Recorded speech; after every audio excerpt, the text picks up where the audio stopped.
ድል የመንሳት ምክንያቶች በማርቆስ ምሳሌነት በምን ልማካፈላችሁ እና ማርቆስ አስገራሚ ድል ነሺ ሰው ነው። ጅማሬው ብላቴና ነው፣ ፍጻሜውን ግን ስታዩት እንዴት ሊሆን ይችላል ነው የምትሉት። እና በዘመኔ እንደ ማርቆስ ድል መንሳት እንዴት ይችላል በሚል መግቢያውን ዛሬ ወደ ክፍሉ አንገባም፣ መግቢያ ነው ማካፈላችሁ። እግዚአብሔር እንዲያስተምረን እንጸልያለን። እንደ ስናፍጭ ዘር በዚህ በኮዬ ስለተከልካት ቤተክርስቲያን በዚህም ደግሞ በምትሰራበት ጊዜ ገንዘብ ለመሆን ያዘጋጃቸው ባሪያዎችህ የተባረኩ ይሁኑ። አሁንም ዛሬ በስምህ እንጀምራለን። ጌታ ሆይ ይህን አካባቢ የልጅ ክርስቶስ ወንጌል እንዲገዛው፣ ሰዎችን ሁሉ እንዲማርክ፣ አጋንንቶችን ድል በመንሳት እግዚአብሔር ወነ ጳውሎስ ሲጓዙ እንደነበረ እነሆ የልጅ ክርስቶስ ወንጌል ምድርን ሁሉ እስኪሞላ ድል ነሺ እንዲሆን ለባሪያዎች ጸጋን ስጠን። አቤቱ የሚቋቋሙ መናፍስቶች አየሩ ላይ ያሉ እግዚአብሔር አእምሮን የሚይዙ ኃያላን የተባሉ አሁን የሚሯሯጡ በስም ስልጣን ይታሰሩ። ለባሪያዎች ለሚሰሙት ሁሉ ጸጋ ስጠን። በጌታችን በኢየሱስ ስም ብለህ ስማን። ማርቆስ እንደምታውቁት ገና በ12 ዓመቱ ልጅ ሆኖ በማርቆስ 14 ቁጥር 5 ላይ ኢየሱስ ሊሰቀል ሲል ነጠላውን አውልቆ ራቁቱን የሮጠው ሰው ነው ታውቃላችሁ። እና 12 ዓመቱ ነው። ወታደሮች ሲጮሁበት ደንግጦ ራቁቱን የሮጠው ስለራሱ ጽፏል ማርቆስ። ገና በመስቀሉ ጊዜ 12 ዓመቱ ነው ይላሉ። እንዴት ብላቴና እንደሆነ አስቡ ይሄ ሰው። እና ማርቆስ ማለት ምልክት ማለት ነው፣ ወይም መለያ እንደማለት ሊሆን ይችላል። እግዚአብሔርም ያገኘ ሁሉ እንዳይገለው ቃየል ላይ ምልክት አረገበት። ትዝ ይላችኋል። ሕዝቅኤልም እንደዚሁ 9:4 ላይ የእግዚአብሔር ወገን የሆኑትን ግንባራቸው ላይ ምልክት አርግልኝ ይለዋል። ሐሰተኛው ክርስቶስም እንዲሁ ምልክት ያረጋል ታውቃላችሁ። ስለዚህ ማርቆስ ማለት ለተለየ ነገር ምልክት ያለው ሰው እንደማለት፣ ልክ እንደ ስሙ ልዩ ነው ይሄ ሰው። እና የግል ሕይወቱ በሐዋርያት ሥራ 12 ላይ ነው የተጀመረው የዚህ ሰው ታሪክ። እና በሐዋርያት ሥራ 12 ላይ ሄሮድስ ቤተክርስቲያንን አሰቃያት። መጀመሪያ ጳውሎስ ነበረ፣ እሱ በደማስቆ ጌታ ድል ሲነሳው ሄሮድስ ቀጠለ። ለስልጣንና ለመንግስቱ ሲል ቅዱሳንን መግደል ፈለገ። አይሁዶች ደስ እንዲላቸው ወዶ ነው። በእርግጥ ያዕቆብ ሐዋርያውን ገደለው፣ ትዝ ይላችኋል፣ የዮሐንስ ወንድም። እና ጴጥሮስንም ሊገለው ወህኒ ቤት አሰረ። እና ጸሎት ማድረግ ጀመሩ ቅዱሳን። ጸሎት የተደረገው ማርያም የምትባለው ሴት ቤት ነው። እቺ ማርያም ባለጠጋ ነች፣ በጣም የጸሎት ሴት ነች እቺ ሴት። እና ማርያሞች ግን ብዙ አሉ፣ ቢያንስ ከ4 በላይ ማርያሞች አሉ። የትኛዋ ማርያም እንደሆነች ለመለያነት ነው የገባው። ማርቆስ የተባለ ልጅ ያላት ማርያም ቤት ይላል እንጂ ማርቆስ ምንም የጎላ ድርሻ የለውም። ለምልክት ብቻ ነው እዚህ ጋር የተጠቀመው። ሐዋርያት ሥራ 12 ላይ ይሄን ነው የምታገኙት። እና እናቱ ባለጠጋ ነች፣ ሮዴ የምትባል ሰራተኛ አላት። ሐዋርያቱን ሁሉ ለመያዝ የሚችል ትልቅ ቤት አላት። ባለጠጋና የጸሎት ሴት ነች እናቱ። እና የሷ ወንድም በርናባስ የበርናባስ የወንድሙ ልጅ ነው ይሄ ማርቆስ እምላችሁ። እናቱ የጸሎት ሴት ነች፣ አጎቱ ደግሞ ሚሽነሪና ነብይ አስተማሪ ነው። እንግዲህ ማርቆስ እንዴት ያለ እድለኛ ሰው እንደሆነ እና ስሙ የተነሳው ድንገት ነው ያልኳችሁ። እና ሉቃስም የሚያቀው ሆኖ አይደለም። ማርቆስ የተባለ ልጅ ያላት ማርያም ቤት ጸሎት ተደረገ፣ መልአኩም ልኮ ጴጥሮስን ከስራት አስፈታው ይላቸዋል። እና እንደ እግረ መንገድ የተነሳ ይመስላል እና በድንገት የተጠራ ይመስላችኋል። ነገር ግን በድንገት የጠራ ቢመስልም እግዚአብሔር ግን በማርቆስ ላይ ዓላማ ነበረው። አንዳንዴ በእግዚአብሔር ቤት ውስጥ ወይም በመስሪያ ቤት ወይም በቤተሰባችሁ ማንም ላያውቃችሁ ይችላል። እንደ አጋጣሚ ድንገትም ልትጠራ ትችላለህ። እና ጸሐፊዎችም አብረውት ያሉት ወላጆችም ባያውቁም እግዚአብሔር ግን ዓላማ አለው። እና በዚህ በማርቆስ የሰራውን ስራ ስታዩ ትገረማላችሁ። ድንገት እንደው ከማርያም ማህፀን ዱብ ያለ ይመስላል። ጸሐፊዎቹም በደንብ አላወቁትም። እድሜው ገና ትንሽ ነው፣ ቲኔጀር ነው፣ 12 13 ምናልባት በዚህ ጊዜ 14 ዓመቱ ሊሆን ይችላል። እና የሱ ህይወት እዚህ ጋር ነው የተከሰተው ነው የምላችሁ። እና አንዳንዴ በህይወታችን ጉልህ ስም የሌለን ታዋቂና በሰዎች ሁሉ አእምሮ የሌለን ይመስለናል። አንዳንዴ ልክ እንደ ማርቆስ ትንሽ የተረሳን ሊመስለን ይችላል። ሰዎች ሌሎችን ለማመልከት ብቻ የሚጠቀሙብን ይመስለናል። የጊዜ ጉዳይ ነው። ኢየሱስ ክብሩን ይገልጣል በጣም በተዋረዱት ባልታወቁት። እንዲያውም ይሄ ሰው የተገኘው በምክንያትም ነው። ሐዋርያት ሥራ ምዕራፍ 12 ቁጥር 25 ላይ ወገኖች በጣም እየበዙ ሲመጡ በዚህ በንጉስ ሄሮድስ ስደት ምክንያት በአንጾኪያ ብዙ አማኞች እየበዙ ሲመጡ በርናባስን ያው ላኩላቸው። እዛ ወንጌል እየተሰራጨ መጣ እና በርናባስም ሳኦልን ፈልጎ አመጣውና ወንጌል እየተቀጣጠለ መጣ ታውቃላችሁ። ስለዚህ አንድ አጋቦስ የተባለ ሰው መጣ። ድንገት ነብይ ነው። በዓለም ላይ ታላቅ ረሃብ ይመጣል እግዚአብሔር ነው የተናገረው ብሎ ዓለም አቀፍ ረሃብ ሊመጣ እንዳለ አጋቦስ ሲያመለክት ሽማግሌዎች ገንዘብ ሰብስበው በኢየሩሳሌም ላለች ቤተክርስቲያን ገንዘብ እንዲያደርሱ ጳውሎስና በርናባስን መረጧቸው። ስለዚህ ቤተክርስቲያንን ብር ይዘው እስራኤል ላለችው ቤተክርስቲያን ገንዘብ ሰጥተው ሲመለሱ ማርቆስ የተባለውን አገኙት። ማርቆስ የተባለው ዮሐንስ፣ ሁለት ስም ነው ያለው እና ይሄ ማርቆስ የተባለው ዮሐንስ ሰዎች ገንዘብ ስጡ ተብለው በተላኩት በምክንያት ነው የተገኘው። ማርቆስን ለመፈለግ ማንም አልሄድም። ነብይም አይደለም፣ ሐዋርያም አይደለም፣ አስተማሪም አይደለም። እንዳልኳችሁ ብላቴና ነው። ድንገት በኢየሩሳሌም አገኙት። እንደ አገልጋይ እንደ ውሃ ቀጂ አይነት ስሜት ጳውሎስና በርናባስ ከኢየሩሳሌም ማርቆስን ይዘውት መጡ ይላል። እርዳታ በሚመስል መንገድ ነው የተገኘው እና በጣም ይገርማል የእግዚአብሔር አሰራር። እና ድል የመንሳት ምክንያት በእግዚአብሔር ጸጋ መታመን ነው። ዛሬ አሁን ማካፈላችሁ አንደኛው የእግዚአብሔር የጸጋ አሰራር በጣም ነው የምትገረሙት። ኃያላንን የሚሉ አዋቂነን የሚሉ እያሉ በፍጹም ያልታወቁ ያልታሰቡትን ይጠራል። አሁን ሉቃስን የጻፈ ማን ነው? ብቸኛ አሕዛብ ሆኖ ሉቃስን የጻፈው ዶክተር ሉቃስ ነው እንደምታውቁት። እና በጣም እንደ ፕሮፌሰር ነው። የሕክምና እውቀት አለው፣ የግሪክ እውቀት አለው። ሉቃስ ዓለም አቀፍ እውቀት አለው። እና ማቴዎስ ያው አይሁዳዊ ነው ታውቃላችሁ፣ ቀራጭ ነው።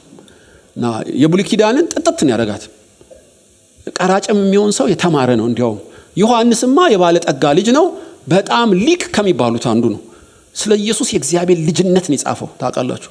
ማቴዎስ የአብርሃም ልጅነቱን ነው የጻፈው እና ሉቃስ ኢየሱስ ሰው ነው ብሎ ነው የጻፈው።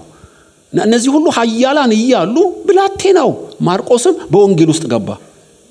ከአራቱ እንስሳት የእግዚአብሔርን ዙፋን ከሚጋርዱት ታላላቅ ኃያላን መሃል አራቱ አንዱ ማርቆስ ነው። ነጠላውን ጥሎ ራቁቱን ይሮጥ እኮ ነው የምላችሁ። እውቀት የለው፣ ማዕረግ የለው፣ በጣም ብላቴና ነው። ማርያም በቤቷ ውሃ እየቀዳ ያመላለሰ ትንሽ ብላቴና ልጇ ነው። ነገር ግን ከነዚህ ከአራቱ አንዱ ሆኖ ቁጭ አለ እና አጠራሩ ድንገት ስሙ የገባ ይመስላችኋል? እግዚአብሔር ፕሮግራም አለው። እንደው በምክንያት ለእርዳታ ሄደው እግረ መንገድ ያገኙት ይመስላችኋል? ግን ከዘላለም በፊት እግዚአብሔር ያቀደው ሰው ነው ማርቆስ። የእግዚአብሔር የጸጋ አሰራር እንደዚህ ነው የሚያደርገው። በብሉይ በአዲስም በእንዲህ ያለ መንገድ የሰራባቸው አሉ። እና ሳኦል ክፉ መንፈስ ይዘው አንድ እረኛ አለ፣ አይኑ የሚያምር በገና መምታት የሚችል። አንድ ቀን ጫካ ሄጄ አይቼዋለሁ አለው ለንጉሱ። እባክህ ልካ አስጠራልን አለው። ይኸው ድንገት የተጠራ ይመስላችኋል ዳዊት ቤተ መንግስት።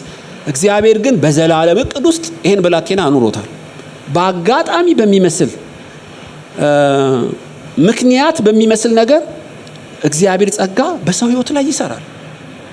እጅ አልተጫነበትም፣ ማዕረግም አልተሰጠውም። ማርቆስ ግን በእግዚአብሔር ቁጥጥር ውስጥ ነበር። እንዲያውም ምዕራፍ 13 ቁጥር 5 ሐዋርያት ሥራ ምዕራፍ 13 ቁጥር 5ን ላንብብላችሁ። በአንጾኪያ ያለች የቤተክርስቲያን ገድል ነው ሉቃስ የሚጽፍልን። ግን የእግዚአብሔር ጸጋ እንዴት በስውር በግልጥም እንደሚሰራ ሰዎች ሁሉ በፍሰት ውስጥ እንዳሉ ያመለክታል።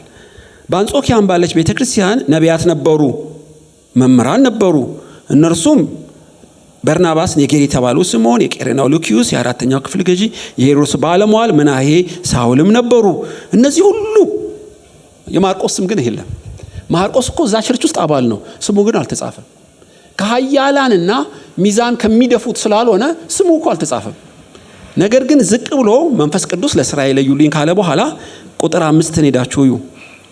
በስልማናም በነበሩ ጊዜ በአይሁድ ምኩራብ የእግዚአብሔርን ቃል ሰበኩ፣ አገልጋይ ዮሐንስ ነበራቸው ይላቸዋል። ይሄ አገልጋይ የሚለው ረዳት እንደማለት ነው። ሂድና ከሱቅ ዳቦ ግዛ እንደሚሉት አይነት እጅ አስታጣቢ አይነት ለጳውሎስና ለበርናባስ ረዳት ሆኖ እንደ አገልጋይ ሆኖ የተላከ ሰው ነው። ከዚህ ያለፈ ክብደት አልነበረውም በመጽሐፍ ቅዱስ እና ረዳትና አገልጋይ ብቻ ነው። ምናልባት በቤተ ክርስቲያን ውስጥ እንደዚህ ልትሆኑ ትችላላችሁ። እንትና እዛ ጋር መብራቱን አቆመው ሶኬቱ ትክክል ነው፣ በቃ ከዚህ ያለፈ በሰው አእምሮ ውስጥ ላትገነዘቡ ትችላላችሁ። አገልጋይ ሆነ ያልታወክ ቢመስልህም እግዚአብሔር ግን በስራ ላይ እንደሆነ ልነግራችሁ ፈልጋለሁ። ከማርቆስ ሕይወት የምናጠናው አንዱ እሱ ነው። በምዕራፍ 13 ቁጥር 1 ስሙ ባይጠቀስም ምዕራፍ 13 ቁጥር 5 ሐዋርያት ሥራ ላይ ረዳት ነው በሚል ስሙ እንዲጠቀስ እግዚአብሔር ፈቀደ። እንግዲህ እንደዚሁ በረዳትነት በአጋዥነት በእግዚአብሔር ቤት ውስጥ ስትሄድ እግዚአብሔር ዓላማ እንዳለው ልነግራችሁ ፈልጋለሁ። እና ወንበር ማስተካከል ይሆናል፣ በረዳትነት በር መዝጋት መክፈት ይሆናል፣ ቤት ማጽዳት ይሆናል። በጸጥታ ስትሰራ የእግዚአብሔር ጸጋ እንዴት እንደሚደውረው እንዴት እንደሚሸመነው አታውቅም። እሱ ትኩረቱ ቴዎሎጂ ትምህርት ቤት ያላቸው ጋር ሽማግሌ ስብሰባ አድርገው አጀንዳ ይዘው የሚወያዩት ጋር ብቻ አይደለም። የእግዚአብሔር አይኖች በምድር ሁሉ ላይ ናቸው። ጸጋው ይገርማችኋል፣ በሰዎች አይኖች ሁሉ በእግዚአብሔር አይኖች በሰው ልጆች ሁሉ ላይ ነው። እና ማርቆስ በእግዚአብሔር አይን ውስጥ አለ። ወላጅቱን ማርያም አታውቅም፣ አጎቱ በርናባስ አያውቅም፣ እነ ጴጥሮስ አያውቁም። በዚህ ልጅ ውስጥ ያለውን ታላቅ ዓላማ እንደምታዩት ረዳት በሚል ነው የተጻፈው። እንዲያውም ምዕራፍ 15 ቁጥር 36 ላይ የብጥብጥ ምክንያት ሆኗል ይሄው ልጅ ማርቆስ። ምዕራፍ 15 ቁጥር 36 ከጥቂት ቀን በኋላ ጳውሎስ በርናባስን ተመልሰን የጌታን ቃል በተናገርንበት በየከተማ ሁሉ ወንድሞችንን ጎብኝ፣ እንዴት እንዳሉ ምንወቃለው። በርናባስም ማርቆስ የተባለው ዮሐንስ ደግሞ ከእርሱ ጋር ይወስድ ዘንድ አሰበ። ጳውሎስ ግን ይህ ከእነርሱ ጋር ሊወስድ አልፈቀደም። ከእነርሱ ዘንድ ከጵንፍልያ ተለይቶ ነበርና ወደ ሥራ ከእነርሱ ጋር አልመጣም ነበርና፣ ስለዚህ እርስ በርሳቸው እስኪለያዩ ድረስ መከፋፋት ሆነ። በርናባስ ማርቆስን ይዞ በመርከብ ወደ ቆጵሮስ ሄደ። ጳውሎስ ግን ሲላስን መረጠ። ወንድሞችም ለእግዚአብሔር ጸጋ አደራ ከሰጡት በኋላ ወጣ። አብያተ ክርስቲያናትንም እያጸና በሶሪያና በኪልቅያ ይዞር ነበር። እና በሁለተኛው የወንጌል ጉዞ በመጀመሪያ አብረው ሄደው ነበር። ለምን እንደሆነ አይታወቅም። ማርቆስ የተባለ ዮሐንስ ጉዞ አቋርጦ ተመለሰ። አንዳንዶች እናቱን አፍቀውን ይላሉ። ሁለት ብላቴና ስለሆነ እንደ በርናባስ መከራን መቀበል አልቻለም። ትቷቸው ወደ ቤቱ ሄደ። ጳውሎስ አዝኖበታል እና በሁለተኛው ወንጌል ጉዞ ናና እንጎብኝ አለ። በርናባስም ሐሳብ አቀረበ።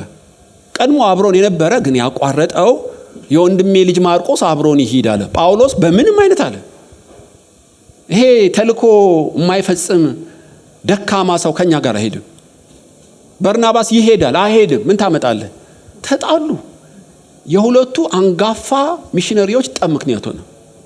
ጥጉን ይዞ ደንግጦ ተቀምጧል እሱ እና በርናባስም ኃያል ሆነ፣ ጳውሎስም ኃያል ሆነ። እጅ በመጫን ለአንድ ሚሽን የተላኩት በማርቆስ ምክንያት ተጣሉ። ስለዚህ ጳውሎስ ሲላስን፣ በርናባስ የወንድሙን ልጅ ማርቆስን ይዞ ተለያዩ ማለት ነው። እና የግጭት ምክንያትም ሆኗል። ይሄ ብላቴና ረዳት አገልጋይ ብቻ ሳይሆን በዋኖቹ ተቀባይነት አጣ።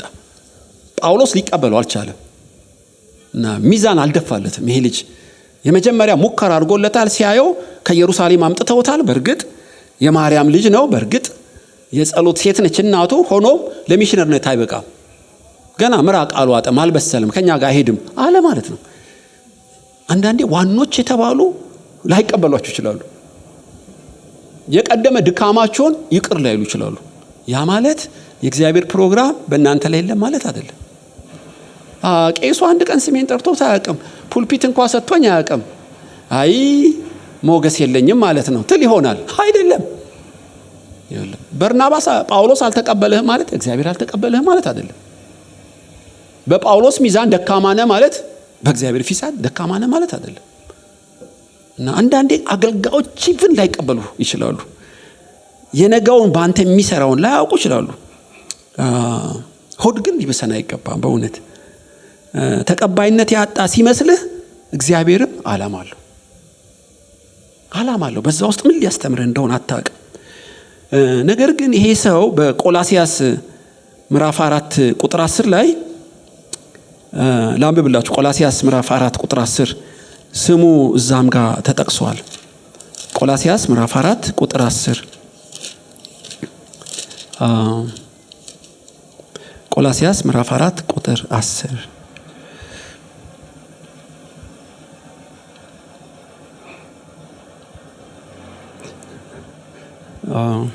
ከተገረዙት ወገን ያሉት አብሮ ከኔ ጋር የታሰረ አርስጥሮኮስ፣ የበርናባስ የወንድሙ ልጅ ማርቆስ፣ ኢዮስጦስ የተባለ ኢያሱ ሰላምታ ያቀርቡላችኋል። ስለ ማርቆስ ወደ እናንተ ቢመጣ ተቀበሉት የሚል ትእዛዝ ተቀብላችኋል። በእግዚአብሔር መንግሥት ከኔ ጋር አብረው የሚሰሩት እነዚህ ብቻ ናቸው፣ እኔንም አጽናንተውኛል። አትገረሙም? 5 ናቸው ያጽናኑት ጳውሎስን። ቲቂቆስ፣ አናሲሞስ፣ አርስጥሮኮስ፣ ኢዮስጦስ፣ ማርቆስ። ደካማ ነው ተብሎ ከ10 ዓመት በኋላ ከ5ቱ ምርጥ የእግዚአብሔር መንግሥት አገልጋዮችና ምርጥ አጽናኞች መሃል አንዱ የበርናባስ ወንድም ማርቆስ ነው አሉ። የተመረጠ አገልጋይና አጽናኝ ሆኖ ቁጭ አለ። ስሙ በድንገት የተጠራ፣ በምክንያት የተገኘ፣ ለጠብ ምክንያት የሆነ፣ በዋና አገልጋዮች ዘንድ ሞገስ ያላገኘው ማርቆስ ከጥቂት 10 ዓመት ገደማ ይመስለኛል በኋላ ፍሬው እየጎመራ መጣ። የእግዚአብሔር መንግሥት ሰራተኛ እኮ ነው የሚለው። የእግዚአብሔር መንግሥት ከኔ ጋር የሚሰሩ እነዚህ ብቻ ናቸው፣ ከ5ቱ አንዱ ማርቆስ የተባለው ዮሐንስ ነው አለ። ከናንተ ለሌሎች ላዘኑት መጽናናት ለጳውሎስ የመጽናናት ምክንያት ሆነ። አታምኑ? በጣም ኃያል እና ታላቅ የሆነው ጳውሎስ ማርቆስ ያጽናናው ጀመር። የእግዚአብሔር መንግሥት ሰራተኛነቱ እየተገለጠለት መጣ። እጅ ሰጠ። አንዳንዴ ከኔ ማጽናናት ይወጣል ለአገልጋዮች ያውም ይሆን በእግዚአብሔር መንግሥት ውስጥ ጉልህ ድርሻ አለኝ ትል ይሆናል። ይሄው በማርቆስ ሕይወት ይሆን ብላቴናው ማርቆስ ኃያሉን ጳውሎስን እና የወንጌል ሰራተኞችን ማጽናናት ጀመረ። አንዳንዴ ትልልቅ አገልጋዮች መጽናናት እንደሚገባቸው አይመስለንም። እግዚአብሔር ከነሱ ጋር ነው፣ ገብርኤል በቀኙ ሚካኤል በግራው ነው የሚመስለን። ብዙ ጊዜ በጣም መጽናናት የሚፈልጉት እንዲያውም ታላላቅ አገልጋዮች ናቸው። ይህን ልነግራችሁ እፈልጋለሁ። እኔ ትልልቅ አገልጋዮች አውቃለሁ በኢትዮጵያ ውስጥ በአንድም በሌላም። ግን ጠጋ ብዬ ሳይ ሰው የሌላቸው እነሱ ናቸው። ብዙ ሰው እያገለገሉ ብቸኞች፣ ብዙዎችን እያጽናኑ ሀዘንተኞች የሆኑ ብዙ አሉ። እና ይሄ ማርቆስ ጠጋ ብሎ ሲያየው ጳውሎስን ያጽናናው ጀመር። በእግዚአብሔር መንግሥት ሰራተኛ ውስጥ በጣም ጉልህ ሰራተኛ ሆኖ አገኘው። ጻፈለት። 5 ብቻ አገኘው። ከ5ቱ ከኔ ጋር አይሄድም ብዬ የናኩት እሱ ማርቆስ ነው ብሎ ጻፈለት ማለት ነው። እንዲያውም ታውቃላችሁ ጳውሎስ በሁለተኛ ጢሞቴዎስ ምዕራፍ 4 ቁጥር 11 ላይ ሁለተኛ ጢሞቴዎስ ሊሞት አካባቢ ሊገደል በሮም 2 ጊዜ ነው የታሰረው ጳውሎስ። በመጀመሪያው እስሩ ታውቃላችሁ 3 ደብዳቤ ጽፏል። በአንደኛው እስሩ በሮም እያለ እና ኤፌሶን፣ ቆላሲያስ እና ፊሊሞናን የጻፈው በዛ ሰዓት ነው የመጀመሪያው ምስክር የመሰከረለት። በሁለተኛው እስሩ በሁለተኛ ጢሞቴዎስ 4:11 ሊገደል ጫፍ ላይ ባለበት ሰዓት የጻፈውን ሁለተኛ ጢሞቴዎስ ላንብብላችሁ። ሁለተኛ ጢሞቴዎስ ምዕራፍ 4 ቁጥር 11 እስር ላይ ነው። በዚህ ሰዓት ሊገደል ተፈርሞበታል ጳውሎስ ሉቃስ ብቻ ከኔ ጋር አለ። ማርቆስ ለአገልግሎት ብዙ ይጠቅመኛልና ይዘው ካንተ ጋር አምጣው። ቲኪቆስ ግን ወደ ኤፌሶን ላኩት። ስትመጣ በጢሮአዳ ከአግሪጳ ዘንድ የተውኩትን በርኖስና መጽሐፍ ይልቁንም በብራና የተጻፉትን አምጣልኝ። ቁጥር 11 እንዲያውም ቁጥር 10 ዴማስ ያሁኑን ዓለም ወዶ ትቶኛል፣ ወደ ተሰሎንቄ ሄዷል። ቂርቆስም ወደ ገላትያ፣ ቲቶም ወደ ድልማጥያ ሄዷል። ሉቃስ ብቻ ከኔ ጋር አለ። ማርቆስ ለአገልግሎት ብዙ ይጠቅመኛልና ይዘህልኝና። ለምንም አይጠቅምም ያለው ማጽናናት ብቻ አይደለም፣ የእግዚአብሔር መንግስት ሰራተኛ ብቻ አይደለም፣ ለአገልግሎት ብዙ ይጠቅመኛልና ጢሞቴዎስ ማርቆስን ይዘህልኝና። ታምናላችሁ? በጣም የሚያስገርም። ለአገልግሎት ብዙ የሚጠቅምና በጣም ተፈላጊ ሆኖ ቁጭ አለ። ይህንን ያደረገው ማን ነው? የእግዚአብሔር ጸጋ ነው። ምናልባት ለዋነኞች ብዙ የምትጠቅምና ብዙ የምትጠቅሚና የምታስፈልጊ እንደሆነ ማን ያውቃል? ዋና የተባለው ጳውሎስ እጅግ ያስፈልገኛል ማርቆስን ይዘህልኝ አሉ።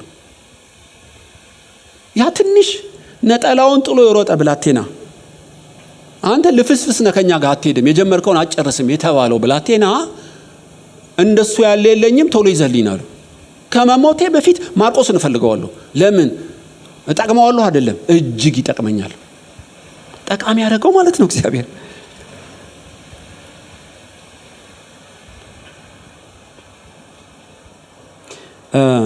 በጳውሎስ ይህን ሁሉ ምስክርነት እንዳገኘ ብቻ አይምሰላችሁ። አእማድ የሆነው ጴጥሮስም መስክሮለታል። አንደኛ ጴጥሮስ ምዕራፍ 5 ቁጥር 13 አንደኛ ጴጥሮስ ምዕራፍ 5 ቁጥር 13ን ላንብብላችሁ።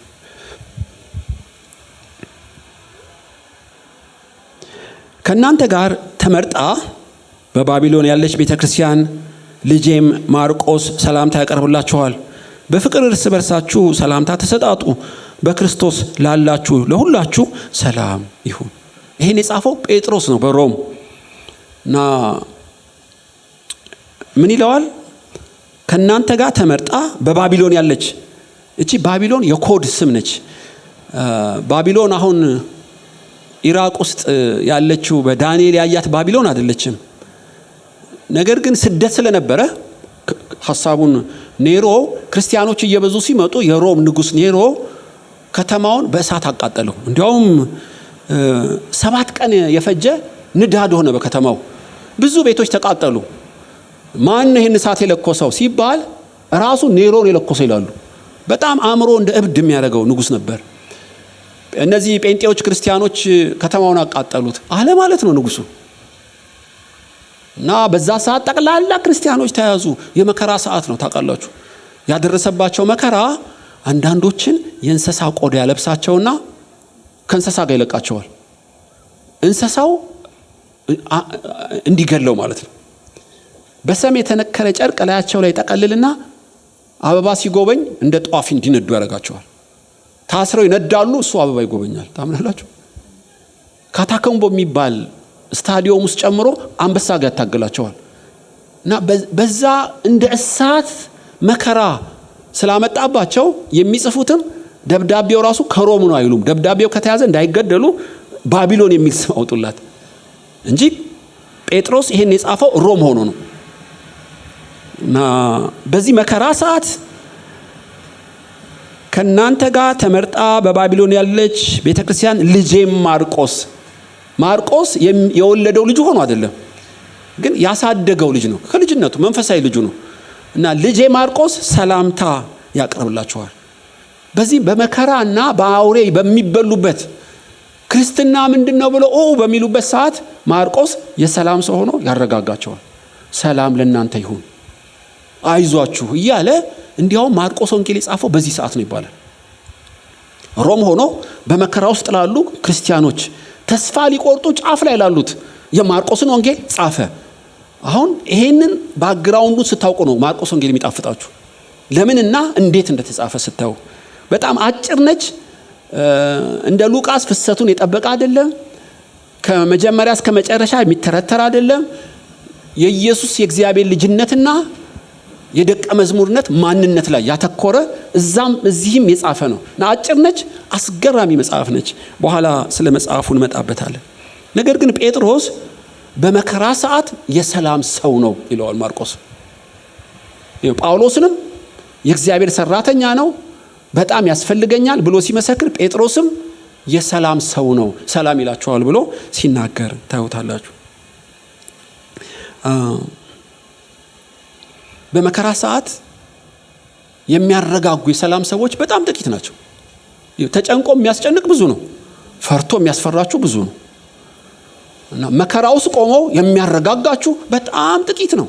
ከነሱ አንዱ ሆነ ማለት ነው ማርቆስ። በኔሮ ዘመን የሚያጽናና መልእክት መጻፍ ጀመረ።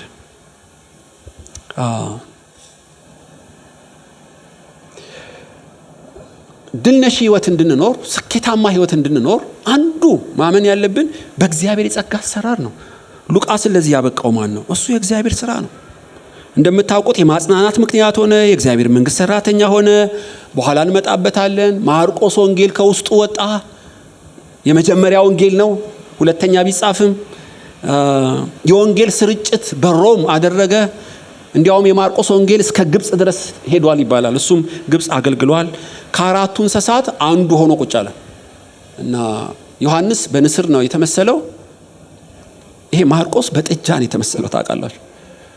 እና ማቴዎስ በአንበሳ ነው የተመሰለው እና ማርቆስ ሉቃስ በሰው ነው የተመሰለው ራእይ ላይ። ይሄ ማርቆስ ደግሞ በጥጃ ነው የተመሰለው። ለምን? በሚያርስ በሬ በአገልጋይ እንስሳ ነው የተመሰለው እና እነዚህ እንስሶች የወንጌላውያኑ ምሳሌ መገለጫ ናቸው። እና ድል የመንሳት ህይወት፣ የስኬታማ ህይወት፣ የሚጨምር ህይወት ለመኖር አንዱ መለማመድ ያለብን እግዚአብሔር ጸጋ ሁሌ በስራ ላይ ነው። በማርቆስ የሰራ ባንቺም ይሰራል። ብቃቱ አይደለም፣ እድሜው አይደለም፣ ልምምዱ አይደለም። ለዚህ ሁሉ ያበቃው ማን ነው? እሱ የእግዚአብሔር ጸጋ ነው ማርቆስ። ሁለተኛው የወላጆቹም ትጋት አለበት። በእርግጥ የእግዚአብሔር ጸጋ በበላይነት ዋና ገዢ ቢሆንም ማርቆስን ለዚህ ያበቃው ግን የወላጆቹም ትጋት ውስጡ አለበት። ሐዋርያ ሥራ ምዕራፍ 12 ቁጥር 5 ላይ መበለት ነች ማርያም፣ አባቱ ሳይሞት አይቀርም። ባለጠጋ ብትሆንም በመከራ ሰዓት በር ዘግታ የምትጸልይ ሴት ነች። ማርያም የሚጸልዩ ወላጆች ባሉበት ውስጥ ልጆቻቸው ብዙ ጊዜ ኃያላን ነው የሚሆኑት። 100% ይሆናሉ ባልልም ግን ለማርቆስ ስኬታማነት አስተዋጽኦ ያደረገው የመጀመሪያው እግዚአብሔር ጸጋ ነው። ሁለተኛስ ወላጆቹ ናቸው፣ በተለይ ማርያም እናቱ። ስለዚህ ማርያም ቅድም ያነበብኩላችሁ ሄሮድስ የተባለው ይሄ ሄሮድስ አንቲጳስ እጅግ መከራ ሲያመጣባቸው በር ዘግታ በጣም አግሬሲቭ ፕሬየር የምታደርግ ነች፣ ዋሬር ነች በጸሎት እና ሴቶችን ጠቅሳ ጠራች፣ ወንዶቹን ጠራች፣ በር ዘጋች፣ ሮዴ በር እንድጠብቅ አደረገች፣ በጸሎት መፋለም ጀመረች። የምትጋደል ሴት ነች ማለት ነው፣ የጸሎት ሴት ማርያም። ጴጥሮስን ከእስራት እንዲፈታ ምክንያት የሆነው በማርያም ቤት የተደረገው ጸሎት ነው። ተፋላሚ ነች። እንዲያውም ኢየሱስ ካረገ በኋላ አንድ 120 ሆነው በአንድ ቤት ነበሩ ይላል። ያ ቤት የማርያም ቤት ነው ይላሉ። 120 ሰው የሚይዝ ቤት አላት ማለት ነው። በጣም ሀብታም እንደሆነች ታያላችሁ። ጽኑ ጸሎት የምታደርግ ነች። በቤቷ በርናባስ ቃለ እግዚአብሔርን ያስተምራል፣ ጴጥሮስ ቃለ እግዚአብሔርን ያስተምራል እና ማርቆስ የተባለው ዮሐንስ ቁጭ ብሎ ዱካ ወንበር ላይ ይሰማል።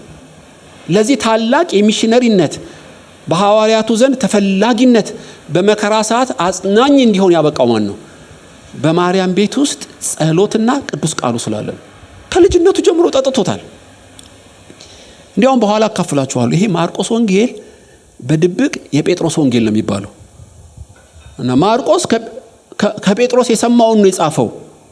ለምን? ሮምም ልጄ ስላለው አብሮት ነበረ እና በእናቱም ቤት በማርያም ቤት ጴጥሮስ ብዙ ጊዜ ይመጣል። ከስራት ሲፈታ በማርያም ቤት ጸሎት እንዳለ አስቦ ወደዛ ሄደ። በሩንም አንኳኳ ይላል እና የታወቀ ቤት ነው ልላችሁ ነው ያ ቤት እና በር ስትከፍቱ ሁል ጊዜ ጸሎት ነው። ሐዋርያቱ እንደ ማግኔት እዛ ቤት የተሳቡ ናቸው። ስለዚህ ይሄ ልጅ ከልጅነቱ ጀምሮ በሐዋርያት ትምህርት የተማረ ነው። በኢየሱስ ባይማርም እነ ጴጥሮስ እነ በርናባስ እነ ጳውሎስ ቃል ሲሰብኩ ከእግራቸው ስር ነበር። እና ወላጆች አመቻችተውለታል ማለት ነው። ታውቃላችሁ በአጭር እድሜው ብዙ ስኬት እንዲያገኝ የረዳው አንዱ የእግዚአብሔር ጸጋ ነው። ሁለተኛስ ወላጆቹ ናቸው። አንዳንዴ በቤታችሁ ባይብል ስተዲ ስትከፍቱ ለአዋቂዎች ይመስላችኋል። ልጆች ግን ብይ እየተጫወቱ እንደ ስፖንጅ ነው የሚወጡት። ሰላምታውን ይቀዳሉ፣ ቃል እግዚአብሔርን ይቀዳሉ፣ ጸሎቱን ይቀዳሉ። የትኛው ቃል እንዴት በልቦ አድሮ እንዴት እንደበቀለ አታውቁ። ካደገ በኋላ ነው የሚገባችሁ። ስለዚህ ለማርቆስ እናቱ ጸሎትና በቤቱ የተደረገው ቃል እግዚአብሔር በጣም ነው ለስኬቱ ይረዳው። አንዳንድ ወላጅ ዋና ይወስዳል፣ ጂም ይወስዳል፣ ትምህርት ቤት ይወስዳል። ቃል እግዚአብሔር ላይ ጉዳዩ አይደለም። አገልጋዮች ቤቱ ያሉ ባይብል ስተዲ የለ፣ ጸሎት የለ። ልጁ ምን አይቶ ይደግ? አየ ባደገ ጊዜ እንዲያውም መዝሙረ ዳዊት ምዕራፍ 11 ይመስለኛል ሳኦል መሰረት ስለተበላሸ ምን አድርጌ ልረዳ እችላለሁ አሉ። የሕፃን ልጅ መሰረቱ ከተበላሸ ካደገ በኋላ ታስተካክለው። በልጅነቱ በሚሄድበት መንገድ ምራው፣ ባደገ ጊዜ ፈቀቅ አይልም። እና ለዚህ ሰው ስኬት አንዱ የእግዚአብሔር ጸጋ ነው። ሁለተኛስ ወላጁ እናቱ ነች። ማርያም ድንቅ ሴት። አብርሃም ታላቅ አባት ብያለሁ። ለምን? ልጆችን ጽድቅና ፍርድ በማስተማር የእግዚአብሔርን መንገድ እንዲከተሉ ማድረግ ይችላል። ብራቮ አብርሃም ይለዋል። ትዝ ይላችኋል በመጽሐፍ ቅዱስ። እንበረም ጡትም ጽድቅም ነው የምታጠባው ልጇን ሙሴን። የፈርዖን ልጅ አይደለህም፣ በጮማ እንዳትለውጠው፣ በንግስና እንዳልለውጠው፣ ነፃ አውጪ ነህ እያለችው አሳደገችው። ሙሴን ባደገ ጊዜ እንደዚህ ሆነ።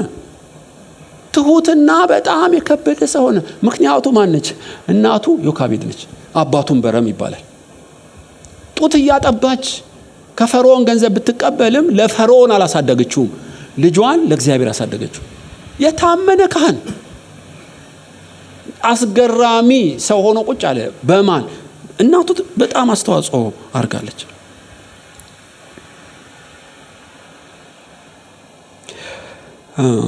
ነገር ግን ልጆቻቸውን ምሳሌያዊ ያልሆኑ ወላጆች ብዙ አሉ። በእውነት ትዝ ይላችኋል። አንዱ አሮን ነው። የአሮን ልጆች ያልተገባ እሳት አቀረቡ፣ ሁለቱንም ገደላቸው። ይኸውልህ ወደ እኔ በሚመጡት ትቀደሳለህ ያለው ይሄ ነው። አለቅሳለሁ ብትል አንተንም ይደግምሃል፣ ዝም በላለው። ሁለት ልጆቹን ጭጭ አደረገለት። ለምን? ከእግዚአብሔር ቃል ውጪ እሳት አቀረቡ። ካህኑ ማስተማር ነበረበት። ልጆቹ ግን አያውቁም። ታውቃላችሁ ኤሊ ልጆቹ ዝሙት ይሰራሉ። ኤሊ የሚያክል ታላቅ አንጋፋ ሊቀ ካህን እኮ አለ። ነገር ግን ምናምንቴዎች ናቸው፣ እግዚአብሔርን ማያውቁ። ተገረማላችሁ። ነገር ግን ይሄ ማርቆስ የተባለው ዮሐንስ እንደው በልጅነቱ ቶሎ ፍንትው ብሎ ኢየሱስ ባይታይበትም እናትየዋ ብልጥ ነች። እንደ ግሉኮስ ቅዱስ ቃሉን አጠጥተዋለች። ቃለ እግዚአብሔር ያሉትን ሰዎች እየሳበች እሱን እያስቀመጠች ጸሎትና በቃል የተመሰረተ ሰው ነው ማርቆስ። እና ወላጆቹ አስተዋጽኦ አድርገዋል ነው የምላችሁ። ይሄ ስኬታማ የሆነው ሉቃስ ማለት ማርቆስ ወንጌልን መጀመሪያ የጻፈው ማርቆስ፣ ሐዋርያቱን ያስደመመው ማርቆስ፣ የእግዚአብሔር መንግስት ሰራተኛ፣ በጭንቅ ሰዓት መጽናናት ያልጠፋበት ማርቆስ ለዚህ ያበቃው ምንድነው? የእግዚአብሔር ጸጋ፣ ወላጆቹ እና ምናልባት ሶስተኛና የመጨረሻው ቤተክርስቲያን ነች ይመስለኛል። ቤተክርስቲያን ቀድም እንዳልኳችሁ ልዩ ጸጋውን አውቃ ምዕራፍ 13 ቁጥር 5 በርናባስና ሳውል ላይ እጅ ጭነው ጸለዩ፣ ማርቆስንም አብረው ላኩት። ምናልባት ፍሬውን ሳያዩ ያቀሩ ተተኪ አገልጋይ እንዲሆን ከሁለቱ ኃያላን ሚሽነሪዎች ጋር ማርቆስንም አብረው ላኩ። ሰዎችን በምድባቸው በስጦታቸው የምታሰማራ ቤተክርስቲያን ነበረችው ማርቆስ። እንደው በጅምላ የምትነዳ አይደለችም። የማርቆስ ጸጋ እየተገለጠላት ሲመጣ ለሚሽነሪነት መላክ፣ ከሚሽነሪ አገልጋዮች ጋር ማጠጋጋት፣ ሲደክም እያበረቱ፣ ከዛ መጽሐፍ እንዲጽፍ ደግሞ እያሳሰቡ ትራክ ውስጥ ጨመሩት ማለት ነው። እነዚህ ሶስቱ ተደምረው የእግዚአብሔር ጸጋ እና ቤተክርስቲያን፣ ወላጆች፣ የሱም ድርሻ ተጨምሮ ሰውየው የተቀመመ ለበጎ ስራ ሁሉ የተዘጋጀ አስገራሚ ሰው ሆኖ ቁጭ አለላችሁ ማርቆስ። አሁን ግማሽ ድረስ ሄድኩ በእውነት ስለ ማርቆስ ህይወት በማካፈል። እንግዲህ በዚህ ጉባኤ አንዳች ምክንያት አለው ጌታ። ምናልባት እንደ ማርቆስ የኋላ ታሪክህ ብዙም ያሳፍራል፣ እርቃን እስኪታይ የሮጥክ ሰው አለ እዚህ፣ ችግር የለውም። ማርቆስ ያው እንደዚህ ሲሯሯጥ ነበር ልጅ ሆኖ እንዳልኳችሁ። እንደው ስምህ ተጠርቶ በአጋጣሚ ወይ ለማመልከት በከሌሱ ጋር ገባ ብለህ ነው የከሌ ቤት እንደሚባል። የማርቆስ እናት ማርያም ነው የተፈለገው። ስምህ እንኳ አስበው ተጠርቶ ላያውቅ ይችላል። ለሌላው መታወቂያ ሆነ ይሆናል። ምንም ችግር የለውም። እና በሰበብና ሆን ብለው ሳይሆን እግረ መንገድ ተጠልፈ የሄድክ ያህል እስኪመስልህ ታስቤ አሰልጥነውኝ እጅ ጭነው ጸልየው አይደለም የተላኩኝ እግረ መንገድ ነው የምትል ብትኖር እንዲሁ ነው ማርቆስም የሚሆነው። እግረ መንገድ ቢመስልህም እና አጋጣሚ ቢመስልህም የእግዚአብሔር መንፈስ ግን በስራ ላይ ነው። በዚህ ጉባኤ ለአንድ ሰው መልእክት አለው። ኃያላን የሁሉ አገልጋዮች ንቀውሃል።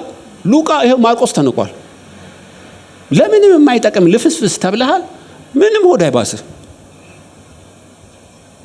ማርቆስ ይሄ ሁሉ በጳውሎስ ቢናቅም ነገር ግን ሆድ አልባሰውም። ከ10 ዓመት በኋላ ፍሬው እያጎመራ መጣ። መንፈስ ቅዱስ ስራው ድንቅ ነው። የተዋረዱትን የሚያከብር፣ በሰው ያልታሰቡትን በከፍታ የሚያስቀምጥ አይደለም። የበታችነት የሚሰማቸውን ጸጋ የሚሰጥ የእግዚአብሔር ልጅ ኢየሱስ አለ። በጳውሎስና በበርናባስ ብቻ አይደለም፣ በደካማው ብላቴና በእነሱ ሐዋርያ በሆኑ ዘመን በ12 ዓመቱ ልጅ ጀምሮ እግዚአብሔር ብድግ አደረገው።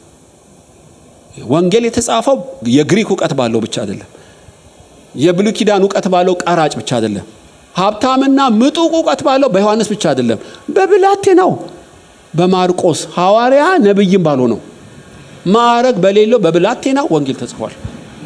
ስራው ድንቅ ነው። ለዚህ ያበቃው ምንድነው? የእግዚአብሔር ጸጋ ነው።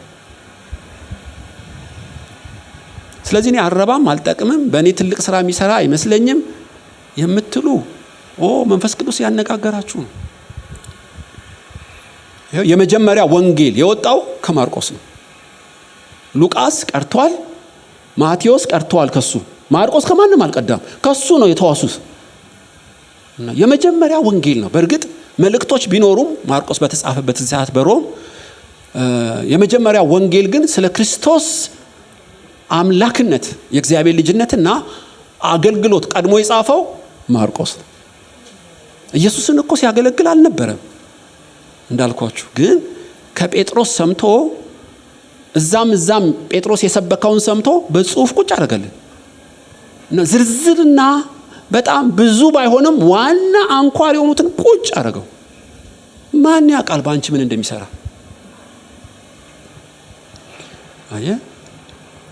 እና ያልተጠበቀና ድንገታዊ ታላቅ ስራ የሚሰራ ሰው በዚህ ቤት አለ። በእውነት አሜን ትላላችሁ? አንቺን እኮ ነው የሚያወራሽ፣ አንተን እኮ ነው የሚያወራ ወንድሜ። ስለዚህ ተስፋ እንዳንቆርጥ፣ ሆድ እንዳይብሰን፣ ሁሉን የሚችል አምላክ በስራ ላይ እንደሆነ ልነግራችሁ ፈልጋለሁ። በፍሰት ውስጥ እንደ ተራራ ባትታይም በፍሰት ውስጥ እንዳለ ልነግር ፈልጋለሁ። እንደነ ኤልያስ እንደነ ኤልሳ ታላላቅ ኃያላን አገልጋዮች ደምቀ ባትታይም ከነሱ ያልተናነሰ በጸጥታ ውስጥ የሚሰራበት ሰው እዚህ ቤት አለ። ከጳውሎስ ከበርናባስ ያልተናነሰ እነሱ ሲያዝኑ ሲታሰሩ እንዲያውም ያገለግላቸው ጀመር። ከኋላ መጥቶ እባካችሁ አምጡልኝ የሚባል ሰው ሆኖ ቁጭ አለ። ለዚህ ያበቃው ምንድነው? የእግዚአብሔር ጸጋ ነው። ለዚህ ያበቃው ምንድነው? ወላጁ ነች እናቱ። ለዚህ ያበቃችሁ ማን ነች? ቤተክርስቲያን ነች። እነዚህ ሁሉ ተባብረው እንዲሆነ ስለ ማርቆስ ወንጌል እንዲሁ እንደ ወፍ በረር ትንሽ ላካፍላችሁ። በሚቀጥለው ሳምንት ጌታ ቢፈቅድ ከቁጥር 1 እንጀምራለን። ትኩረቱ አሁን ወደ አውትላይን ልገባ ነው፣ ወደ መጽሐፉ። የማርቆስ ወንጌል ዋና ትኩረት ኢየሱስ የእግዚአብሔር ልጅ ነው። ከዛስ በተግባር በስራው የተገለጠ አገልጋይ ነው። አለቀ። ይሄን ብቻ እንዲያውቁለት ነው የፈለገው። ለምን? በሮም ስደት አለ፣ ወንጌል ገና እየጀመረ ነው። ወንጌል ያልሰሙ በጣዖት የተሞሉ በሮም ያሉ ብዙ ሰዎች አሉ። ዲቴል ውስጥ መግባት አልፈለገም፣ ጊዜ የለውም። አጭር ጊዜ ነው ያለው። ዋናውን መልእክት ጽፎ አሰራጨው። ስለዚህ እንዲያውቁለት የፈለገው ምንድነው? ኢየሱስ የእግዚአብሔር ልጅ መሆኑንና በስራው አምላክነቱ የተገለጠ እውነተኛ አገልጋይ መሆኑን ሰዎች ሁሉ እንዲያውቁ ነው። ሌላው ዝርዝሩን አንተው ራስህ ጨርሰው ነው የሚል። ዋናውን በትሩን ካስያዝኩ ዝርዝሩ ሌሎች ወንጌሎች መልእክቶች ይመጣሉ። ራሱን መንፈስ ቅዱስ ይገልጥልሃል። ዋናው ይሄ ነው። ብዙ ያልዳኑ ሰዎችና ሰልፉ ብዙ ስለሆነ አጭርና ዋናውን ቁጭ አድርገው ማርቆስ ዓላማው ያ ነው ማለት ነው፣ ትኩረቱ። እንዲያውም 41 ጊዜ ወዲያው የሚል ታገኛላችሁ በማርቆስ። አንድ ቦታ አይቆይላችሁም። ወዲያው 41 ጊዜ። እንዴት ፈጣን እንደሆነ ተለዋዋጭ እንደሆነ ታያላችሁ። ከአንድ ታሪክ ወደ አንድ ታሪክ፣ ከአንድ ቦታ ወደ ሌላው እና ማርቆስ ፈጣን ነበረ። ዘመኑ አጭርና የስደት ስለሆነ ወንጌል በብዙ ቦታ እንዲደርስ የፈለገ አይነት ይመስላል። ጸሐፊው በእርግጥ እኔ ማርቆስ ነኝ ባይልም፣ ነገር ግን የቤተክርስቲያን አባቶች በግልጥ ይሄን ተናግረዋል። ዮሐንስ አይሁዳዊ ስሙ ነው፣ ያው ማርቆስ ሮማዊ ስሙ ነው እንዳልኳችሁ። በኢየሩሳሌም ነው ያደገው። እነዚህ አውስበያስ፣ ፓፒያነስ፣ ኢራኒየስ፣ ክሊመንት፣ አውሳቢዮስ የተባሉ ታላላቅ የቤተክርስቲያን አባቶች ማርቆስ ወንጌል የማርቆስ እንደሆነ ጽፈዋል። መረጃ ብዙ ያቀርባሉ። የጳውሎስና የጴጥሮስ ወዳጅ እንደሆነም ቅድም አሳይቻቸዋለሁ። የጌታን ስራ በቅደም ተከተል ይጻፍ አይደለም እንደነ ማቴዎስ እና ገና ሲጀምር ስለ ገብርኤል ስለ ማርያምም አይናገርም። የእግዚአብሔር ልጅ የኢየሱስ ክርስቶስ ታሪክ ይላችኋል። እንዲያውም የመጀመሪያውን ብቻ ለአንብባት ማርቆስ ወንጌልን። ማርቆስ ወንጌል ምዕራፍ 1 ቁጥር 1 የእግዚአብሔር ልጅ የኢየሱስ ክርስቶስ ወንጌል መጀመሪያ። ኢቭን ሁለቱ ጋር አይደለም፣ ኢየሱስ የእግዚአብሔር ልጅ መሆኑን እንድታውቁ መጓጓቱን ታያላችሁ። ከዛ መጥምቁ ዮሐንስ አገልግሎት ውስጥ ጥልቅ አለ እና ስለ ተግባራዊ አገልግሎትና ኢየሱስ የእግዚአብሔር ልጅ መሆኑን እንድታውቁ ብቻ ነው የፈለገው ማለት ነው። ማርቆስ የተጻፈበት ጊዜ በ64 ዓመተ ምህረት ጴጥሮስ ከተገደለ በኋላ በሮም ተዘቅዝቆ ተሰቅለዋል በኋላ ነው የሚሉ አሉ። አይ በህይወት እያለ ነው የሚሉም አሉ። እነ ክሊመንት እነ ኦርጌን የተባሉ ጴጥሮስ ወንጌሉን በህይወት እያለ ማርቆስ እንዲጽፍ አዞታል ይላሉ። ኖ በህይወት እያለ በሮም ነው የተጻፈው የሚሉም አሉ። ተደራሲያኑ በሮም ያሉ ሮማውያን አሕዛብ፣ ምክንያቱም አንዳንዱ አጻጻፍ ትርጉም ይሰጣቸዋል። የዕብራይስጥ ቃል ስለማያውቁ የዕብራውያንንም ወግ ስለማያውቁ ትርጉሙን በማርቆስ ወንጌል ይጽፍላቸዋል። ተደራሲያኑ ክርስቲያን የሆኑ አዳዲስ ክርስቲያኖች በሮም ያሉ፣ እንዲሁም ጌታን ያልተቀበሉ በሮም ግዛት የሆኑ አሕዛቦች ናቸው አንባቢዎቹ ማለት ነው። በምዕራፍ 7 ቁጥር 4 ላይ ጽዋ፣ ማድጋ፣ የናስ ዕቃ፣ አልጋ የማጠብ ልማድ እስራኤሎች አላቸው ብሎ ይነግራቸዋል። ለእስራኤሎች አይደለም የተጻፈው ማለት ነው። ስማቸውንም ዮሐንስ ይልና የነጎድጓድ ልጅ ማለት ነው ብሎ ይተረጉምላቸዋል። እና ለሮማውያን እንደተጻፈ እነዚህ ሁሉ ምልክቶች ናቸው። ቦታው እንዳልኳችሁ ሮም ነው። ጴጥሮስ ያው በመጨረሻ ያገለገለው የሞተውን በሮም ስለሆነ ነው። ማርቆስ ከጴጥሮስ ጋር አብሮት እንደነበረ ሁለተኛ ጢሞቴዎስ 4:11 እና 5:13 ላይ አለ። በጣም አጽንኦት የሰጠው ኢየሱስ የእግዚአብሔር ልጅ ነው። አንዳንዶች ረቢ ነው፣ የዳዊት ልጅ ነው፣ ክርስቶስ ነው፣ መሲህ ነው፣ የሰው ልጅ ይሉታል። ማርቆስ ግን በጣም ያጎላው የእግዚአብሔር ልጅ ነው የሚለውን ነው። እንዲያውም ምዕራፍ 1 ቁጥር 11 የምወደው ልጄ ይሄ ነው እሱን ስሙት የሚለውን አስፍሮታል። ገና አገልግሎት ሲጀምር ልጄ ነው እርሱን ስሙት፣ አብ ከሰማይ ያለውን ጽፎታል ማለት ነው። ከተፈጥሮ በላይ የሆነው ብዙ ድርጊቱን ማርቆስ ጽፎልናል። አጋንንት ሲያወጣ፣ ኃጢአት ማስተሰረዩ፣ ሽባን ማራመዱ፣ ሙታንን ማስነሳቱ፣ በውሃ ላይ መሄዱ እና የእግዚአብሔር ልጅ ኢየሱስ የእግዚአብሔር ልጅ ነው ካልክ በኋላ በሚያደርገው ድርጊት አምላክነቱን ለማጽደቅ ይፈልጋል ማርቆስ። ተግባራዊ ክርስትናን በአገልግሎት የተገለጠ ደቀ መዝሙር ላይ ነው የሚያተኩረው ማለት ነው። አብዛኛው ግማሹ እንዲያውም ፓርት ከግማሽ በላይ ስለ ሕማማቱን የጻፈው ስለ ስቃዩ እና ኢየሱስ ለሰው ልጆች ዋጋ እንዴት እንደከፈለ ሕማማቱን ለረጅም ምዕራፍ ጽፎታል። ወደፊት እናጠናዋለን። የሰው ልጅ መሆኑንም ጽፏል። መራቡን፣ መድከሙን፣ ለጸሎት ብቻ መሆኑን፣ መቆጣት ማዘኑንም ጽፏል። አገልጋይ መሪ መሆኑንም ጽፏል። ከቦታ ቦታ በፍጥነት እየተጓዘ ኢየሱስ እንዳገለገለ እንደ ማርቆስ የጻፈ የለም። ሰዎችን ለማገልገል ለማገዝም ከዚህም ከዛም እዚህ አለ ስትሉት እዛ ማርቆስ ይሄንን ጽፎልናል ማለት ነው። ትኩረት የሰጠው ደቀ መዝሙር ራሱን ደቀ መዝሙር ሁሉ ራሱን የካደ መስቀሉን ይሸከም ይላችኋል። ምዕራፍ 3:13 ነፍሱን ለኔና ለወንጌል የማይሰጥ ለኔ ሊሆን አይገባም። መስዋዕታዊ የደቀ መዝሙር ህይወት ላይ ያጎላል። ቀድሚያ ለወንጌል መስጠት ዓላማው ብዙ አማልክት ባሉበት በሮም ኢየሱስ የእግዚአብሔር ልጅ እንዲሆኑ እንዲያምኑ ብቻ ነው። እንዳልኳችሁ ደጋግሜ በማርቆስ ወንጌል ብቻ ያሉ ወደ ጥቂት ነገሮች አሉ። በማርቆስ ወንጌል ብቻ የምታገኙት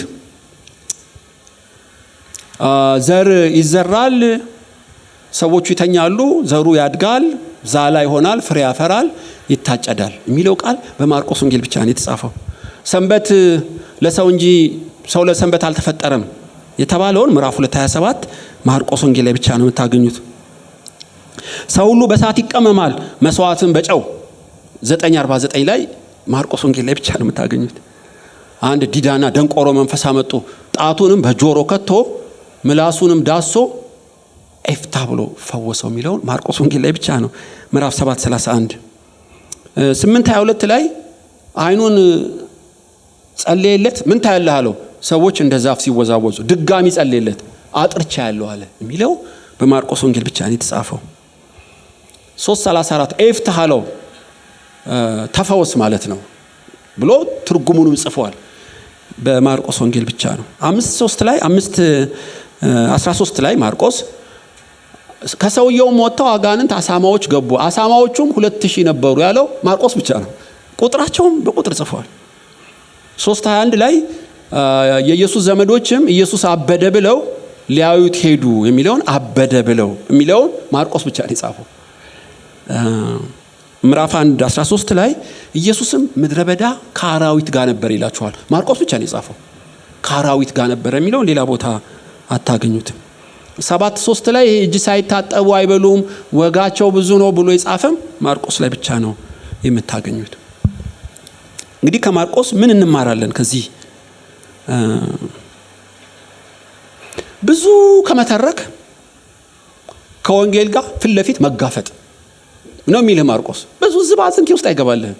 አብርሃም እንደዚህ ነው፣ ዳዊት ጎልያድ ብትለው እዛ ውስጥ አይገባም። ዋናውን አእማዱን ኢየሱስ የእግዚአብሔር ልጅ መሆኑን ይይዘዋል ማለት ነው። ያንን ከጨበጥክለት ማርቆስ ረካ። ዮሐንስ እንደዛ አይደለም። በመጀመሪያ ቃል ነበር ብሎ ስነ መለኮታዊ ጥልቀት ውስጥ ነው የሚከትህ። ማርቆስ ግን እንደዛ አይደለም። ተልቆም አቅሙም የሚፈቅድ አይመስለኝም። መንፈስ ቅዱስ ያስነሳው ዋናው ኢየሱስ የእግዚአብሔር ልጅ ሆኖ የደቀ መዝሙር ህይወት ላይ በተግባር እንድትገልጠው፣ ከዛ በኋላ ዞር ብሎ ትተው ነው የሚሄደው ማርቆስ። ከዚህ የምንማረው ይሄንን ነው፣ የተግባር ሰው መሆን። በአጭር ዘመናችን ዋና ነገር ላይ መተኮር። ማርቆስ አጭር ዘመን ያለችው መስዋዕት ሆኖ የተገደለው በአሌክሳንድሪያ ይላሉ። ግን ያችኑ አጭር ዘመን ዋናው ኢየሱስ ላይ ደቀ መዝሙር ሆኖ መኖር ላይ ሲሰብክ ሲጽፍና ሲያገለግል ነበር ይላሉ። ቁልፍ ጥቅስ ማርቆስ ወንጌል ላይ ምዕራፍ 10:45 ላይ ነው። የሰው ልጅ ሊያገለግልና ነፍሱን ለብዙዎች ቤዛ ሊሰጥ እንጂ እንዲያገለግሉት አልመጣም። አገልግሎት ላይ በጣም ያተኩራል ማለት ነው። የመጽሐፉ አከፋፈል ሁለት ነው በዋናነት። ከምዕራፍ 1:1 እስከ ምዕራፍ 8:26 ስለ ኢየሱስ አገልግሎትና ትምህርት ነው። ሁለተኛው ትልቁ ክፍል ምዕራፍ 8:27 እስከ ምዕራፍ 16:20 ላይ ሕማማት ሞቱንና ትንሳኤውን ነው። ለሁለት ነው የከፈለው። ሕማማት ሞቱና ትንሣኤው ላይ ብዙ ጽፏል። አስተምሮትና አገልግሎቱ ላይ እንደዚሁ ጽፏል። ወደፊት ላጠናን እንዲመቸን 8 ዋና ዋና ክፍል ለመክፈል ይቻላል ለማጥናት። እና አንደኛው የምናጠናው ምዕራፍ 1 ከ1 እስከ 13 አንድ ገዢ ርዕስ አለው። ለአገልግሎት መዘጋጀት በሚል እናጠናለን። አንድ ብለን እዛ ውስጥ ብዙ ጥናቶች አሉ እንዳልኳችሁ። ሁለተኛ የገሊላው አገልግሎትና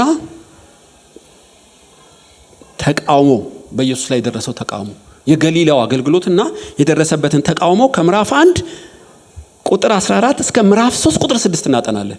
እዛ ውስጥ በዚህ ገዢ ርዕስ እናጠናለን ማለት ነው።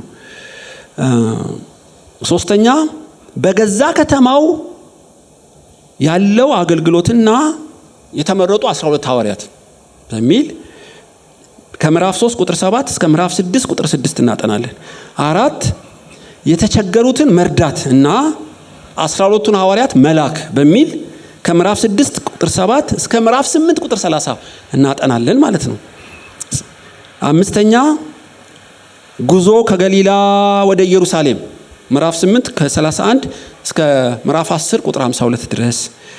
6ኛ በኢየሩሳሌም ያካሄደው አገልግሎት ምዕራፍ 11 ከቁጥር 1 እስከ ምዕራፍ 13 ቁጥር 37 የምናጠናው ነው።